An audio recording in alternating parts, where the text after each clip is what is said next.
A national walk to remember fallen soldiers while supporting their families made its way through Springfield today. Western Mass News reporter Libby James caught up with some of the relay participants as they raise awareness along the way. You need to remember why you have these freedoms, and somebody paid the ultimate sacrifice for them.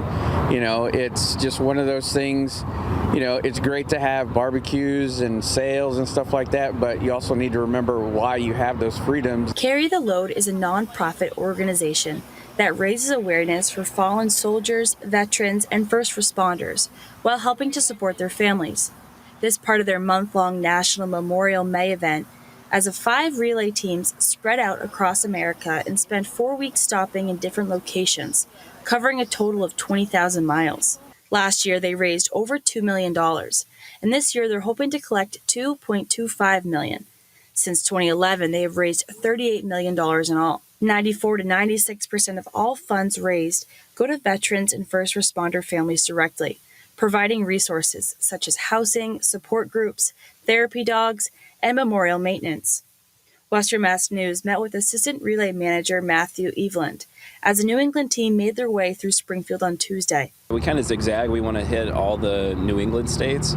This is the second year of this relay, and we will snake up to New York and come all the way back down, hitting states like Tennessee, Kentucky, along the way back to Dallas, where our home base is. Eveland explains how group sizes can vary at each location.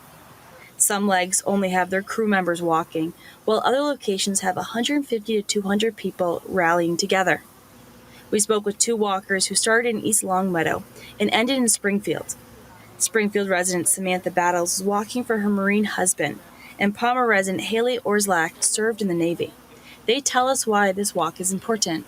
To see the respect and honor that people have for them, and that their families, you know, the sacrifices that their families have given or still are giving today. For more information on Carry the Load, head over to our website, westernmassnews.com, and click on the blue As Seen on TV button. In Springfield, Libby James for Western Mass News.